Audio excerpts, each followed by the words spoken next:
Pada kesempatan kali ini saya ingin mempraktekkan bagaimana cara kerja dari admin di aplikasi Checkpoint ya. Ini saya pakai email admin ya, email admin. Kemudian masukkan passwordnya, kemudian kita klik login. Halaman pertama di sini akan menampilkan dashboard ya. Di sini di sebelah kiri ada menu entry, cuti, dan rekap. Di dalam menu entry itu ada beberapa menu lagi. Ada data pegawai ya. Terus ada upload data piket. Kemudian saya mulai dengan data pegawai ya. Klik ya. Nah, di data pegawai ini akan menampilkan daftar nama-nama pegawai yang ada di lingkungan kerja teman-teman. Jadi di sini ada dia mulai mendaftar ya, tanggal daftar dia mulai mendaftar di aplikasi Checkpoint, terus email yang bersangkutan, terus ada nama, nomor induk, jam kerja, jabatan ya. Is login ini menandakan apakah apakah pengguna ini sedang login atau tidak, kayak gitu. Jika dia login akan tercentang seperti ini, dan login terakhir last login ini akan menampilkan login terakhirnya kapan itu. Nah, di sini ada reset. Tombol reset di sini berfungsi untuk mereset login dari pegawai ini, karena aplikasi Checkpoint hanya bisa ganti HP ya, hanya bisa login satu kali. Nah, misalkan nanti ada pengguna yang akan mengganti HP ataupun habis menghapus aplikasinya, yaitu kemudian mendownload lagi aplikasinya, kemudian dia ingin login, dia harus di tombol reset dari admin. Nah, seperti itu. Ini berfungsi untuk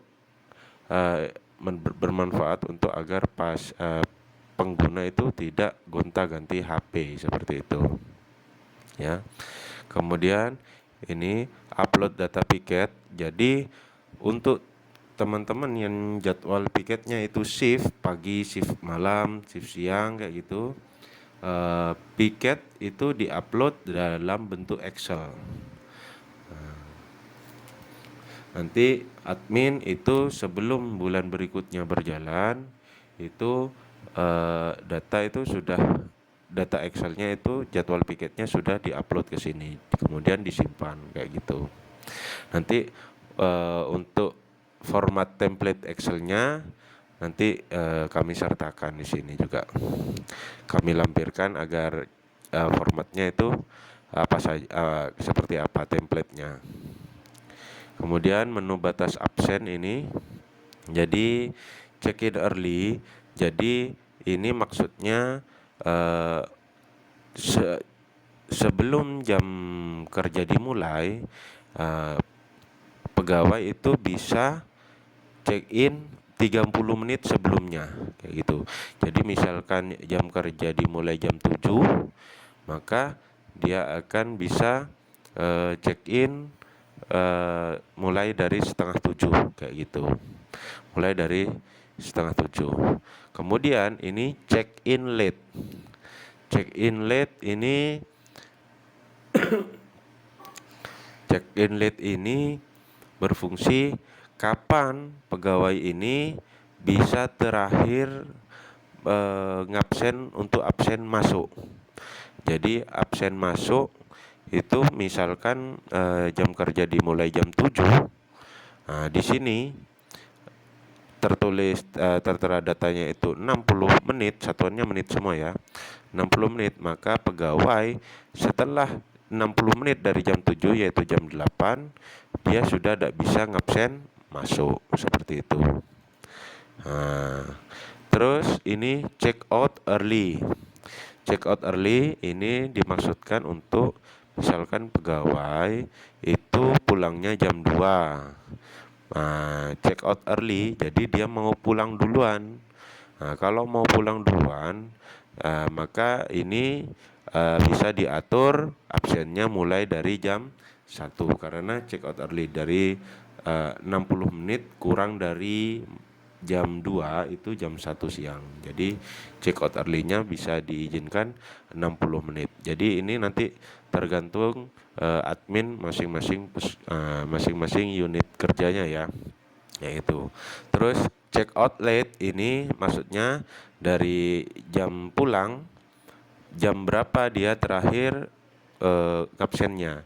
Misalkan jam akhir jam kerjanya berakhir di jam 14. Jadi ini berakhir nantinya jam terakhir ngabsen untuk check out pulangnya itu jam 14.30 kayak gitu. Kemudian ini untuk check in no check in penalty. Jadi misalkan mau diberikan penalti atau hukuman bagi pegawai yang tidak ngabsen check in, maka penaltinya berapa menit kayak gitu. Di sini kan tertera 180 menit, artinya 3 jam.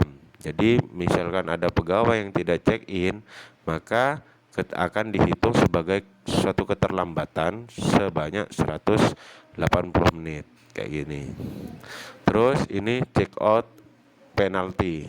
Jadi ini misalkan ada pegawai yang tidak melakukan check out, dia hanya masuk check in, tapi di absen pulangnya dia tidak check out, maka diberikan penalti juga keterlambatan sebesar 60 menit seperti itu.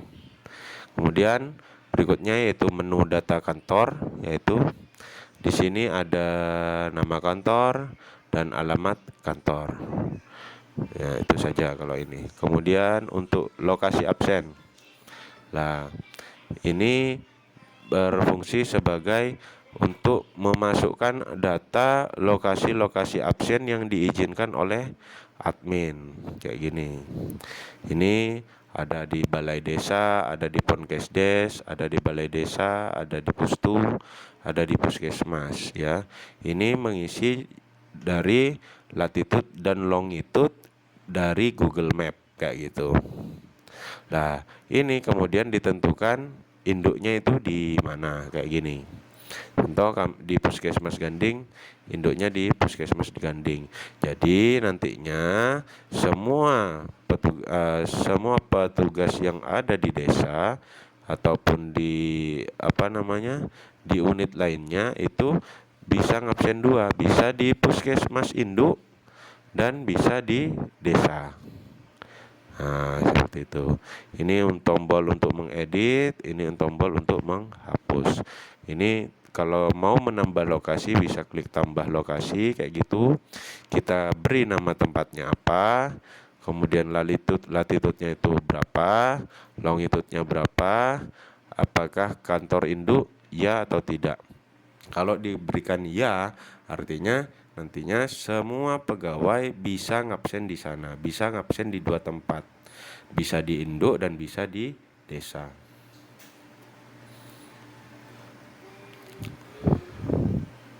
Tuh. Kemudian setelah lokasi absennya sudah dientrikan, kemudian kita akan menginput lokasi absen pegawai. Nah, di sini contoh ini satu pegawai ini perawat, lokasi absennya di induk di Puskesmas Ganding. Sedangkan untuk ini Ahmad Budi Raharjo ini absennya bisa di 2 tempat. Jadi di Puskesmas Ganding dan di Ponkesdes Bilapora Barat. Jadi misalkan nantinya Ahmad Budi Raharjo ini pegawai ini mau ditambahkan ya. Ini misalkan mau ditambahkan, ini bisa klik edit. Nah, jadi ditambahkan, nanti tinggal dicentang atau dicentang kayak gini. Kemudian klik simpan. Kalau gini nanti Ahmad Budi Raharjo ini bisa ngabsen di 3 tempat. Nah, tapi kalau seperti ini bisa ngabsen di 2 tempat seperti itu. Ya, jadi setiap pegawainya itu ditentukan siapa yang bisa ngabsen di 2 tempat, siapa yang bisa ngabsen hanya di Indo, seperti itu. Kemudian menu waktu absen reguler. Di sini ditentukan jam waktu masuk, jam masuk, menit masuk, dan jam pulang, menit pulang. Ini untuk absen yang reguler, bukan yang shift. Jadi Senin masuk jam berapa, pulangnya jam berapa. Selasa masuk jam berapa, pulangnya jam berapa. Kayak gitu. Minggu kan libur kalau minggu itu. Jadi seperti itu ini. Nah, kemudian untuk waktu absen shift di sini. Ini sebentar, ini untuk yang absen reguler kita bisa edit gini ya. Hari Senin reguler jam masuk, menit masuk, jam pulang, menit pulang, kayak gitu. Bisa kita atur sesuka sesuai peraturan yang berlaku di unit kerja masing-masing. Kemudian untuk menu waktu absen shift di sini itu ada loket ya. Ini bisa kita menentukan setiap unit dan waktu yang berlaku di setiap unit kerjanya masing-masing. Contoh, di sini loket jam kerjanya dari jam 7 ya kan. Untuk loket yang pagi 12, ini maksudnya 12 jam. Ini maksudnya jam 7, jam 7.30, jam pulangnya 19.30. Nah, ini loket siang malam. Ini maksudnya jika ada petugas loket yang nerus piketnya dari siang ke malam, seperti itu. Ya. Jam 13.00 sampai jam 7.30 pagi ini. Pagi ya. Ini waktunya dalam 24 jam ya, 24 jam. Seperti itu. Contoh, loket masuk pagi ini. Ya karena kebetulan ini yang dicontohkan itu Puskesmas Ganding. Nah, di Puskesmas Ganding itu kalau hari masuk biasa loket itu ada pagi, siang, malam. Kalau hari libur loket itu hari Minggu, loket itu yang paginya setengah hari, maksudnya setengah hari dari 12 jam dari 7.30 sampai 19.30. Seperti itu. Rawat inap ada pagi, malam. Bisa ditentukan pagi, sore, malam. Pagi, siang, malam. Kayak gitu. Contohnya ini tambah waktu absen. Nama unit absennya itu apa? Misalkan loket. Terus ya, waktu ininya tinggal pilih pagi, siang, malam. Pagi siang maksudnya pagi nerus ke siang. Siang malam maksudnya siang nerus ke malam. Pagi malam maksudnya pagi nerus ke malam. Ini pagi 12, malam 12. Jam masuk jam berapa ya? Jam menit jam berapa? Ini jam masuknya 24 jam ya. Anunya ya, satuannya yang dari 1 sampai 24 ya. Jam pulang juga jam berapa kayak itu, jam menit juga jam berapa, seperti itu ya. Nanti klik simpan seperti itu. Ini tombol edit ya. Ini sama seperti tadi ya. Lanjut seperti itu. Kemudian untuk cuti. Jadi cuti ini maksudnya ini dicontohkan ya. Ini dicontohkan di Puskesmas Ganding ini cuti itu diajukan, diupload itu oleh pegawai pengguna, masing-masing pengguna ya. Jadi bukan admin yang upload suratnya. Jadi yang upload suratnya adalah pegawainya sendiri kayak gitu. Contoh ini pegawai Uswatun Hasanah reguler, dia mengajukan cuti ya kan selama 1 bulan dari 18 November sampai 12 November, cuti melahirkan, menunggu. Lah dokumen yang diupload ini filenya, file yang diupload kita klik kayak gini. Nah, setelah ini terdownload kayak gitu, kita buka kayak gitu lah, keluar ini surat cuti atas nama Uswatun Hasanah kayak gitu. Kita tutup lagi gitu. Nah, karena suratnya bisa tinggal aksi, kita setujui atau ditolak kayak gitu, setuju kayak gitu. Data berhasil disetujui, oke. Terus ini Durotun Hasana tanggal 18 izin kepentingan keluarga, ya bisa kita klik filenya. Ya ini dia ngirim surat kayak gini, ya kayak gitu. Tutup lagi, klik aksinya setuju. Itu Pasuhan Sudarmono ini izin tidak enak badan, aksinya setuju, ya seperti itu. Kemudian di sini habis di pengajuan cuti baru, ini riwayat cuti-cuti yang sudah disetujui itu ada di tabel riwayat cuti. Jadi bisa mengakses berkas-berkas yang telah diupload di di sebelumnya kayak gitu. Ini disetujui, ditolak, disetujui kayak gitu ya. Seperti itu. Jadi bisa melihat riwayat pengajuan cuti di riwayat cuti seperti itu. Kemudian untuk rekap, rekap harian. Di menu rekap itu ada 3, ada rekap harian, ada rekap personal, dan rekap rentang waktu seperti itu. Rekap harian di sini itu berisi rekap hari ini, contoh tanggal 18 kita submit, klik lah di sini. Ini berisi rekap harian berupa nama, jabatannya, jam kerjanya. Ini jam kerjanya tidak ada karena dia libur, dia piket, dia jam kerjanya shift, dia libur, jadi tidak ada seperti itu. Resiki reguler ini ya. Check in, ini check in terlambat ini ya. Dia terlambat check in 53 menit 3 detik kayak gitu. Check outnya dia tidak check out sehingga dapat denda keterlambatan sebanyak 60 menit yaitu 1 jam, sehingga total terlambatnya dia 1 jam 53 menit kayak gitu. Seperti itu. Nah, tabel ini bisa di-download kayak gitu, kita download dalam bentuk PDF. Hasilnya nanti akan tampil seperti ini, di-download, tinggal di print seperti itu. Ya.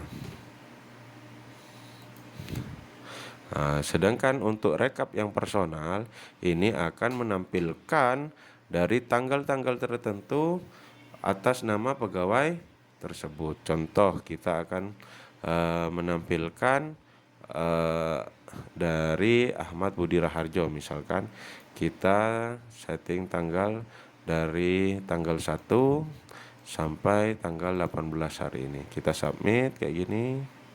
Nah, ini akan menampilkan perharinya tanggal 1 November. Tadi kan di setnya tanggal 1 sampai tanggal 18. Tanggal Sabtu ini dia hadir. Check in masuknya dia 6.31 dan check outnya 12.45. Dia pulang duluan sehingga sebanyak 14 menit pulang duluan. Akhirnya total terlambatnya itu karena pulang duluan, total terlambatnya itu 14 menit 46 detik. Lokasi absennya dia di Ponkesdes Bilapora Barat seperti itu. Hari Minggu dia libur. Jadi aplikasi ini otomatis langsung mendeteksi hari libur nasional dan hari cuti bersama seperti itu. Nih, ini data ini juga kita bisa download dengan klik download PDF. Kita lihat. Nah, ini rekap atas nama Budi Raharjo dari tanggal 1 sampai tanggal 18 seperti itu. Ya. Ini karena Ahmad Budi Raharjo hari Senin dia tidak check in, maka dikenakan penalti terlambat 3 jam kayak gitu langsung. Penaltinya kalau dia tidak check in dihitung langsung terlambat selama 3 jam kayak gitu. Dan dia pulang duluan juga 58 menit 48 detik sehingga total dia terlambatnya itu 3 jam 58 menit 48 detik seperti itu. rentang waktu ya. Nah, rentang waktu ini rekap semua pegawai tapi berdasarkan rentang waktu. Kita contohkan dari tanggal 1 sampai tanggal 18, kita klik. Nah, ini di sini data ini berisi nama, jabatan, jenis jam kerjanya masing-masing. Ini ada jam shift, jam piketnya shift itu piket, reguler dan reguler ini. Jadi selama 18 hari ini Ahmad Jailani ini harusnya hari masuknya itu 9 dan dia hadir di 9-9-nya. Dan total terlambatnya selama 9 hari itu dia 8 jam 8 menit 26 detik. Yang seharusnya target hadirnya dia selama 9 hari ini itu target hadirnya itu 96 jam. Jadi 96 jam dikurangin total terlambatnya ini, maka didapatkan dia persentase kehadirannya itu 91,5%. Contoh lagi Ahmad Roziki ya, jabatannya dia perawat, jam kerjanya reguler. Jadi itu tanggal 1 sampai tanggal 18 itu 15 hari masuk ya. 15 hari masuk itu dia hadir 11 hari, 4 harinya dia izin ya. Kemudian dari 81 jam target dia hadir, harusnya dia hadir, dia total terlambatnya itu 22 jam. Jadi persentase kehadirannya dia 81 jam ini dikurangin terlambatnya dia, didapatkanlah angka 71,8%, seperti itu. Kemudian untuk tombol logout bisa di sini ya untuk keluar, kemudian log account sudah.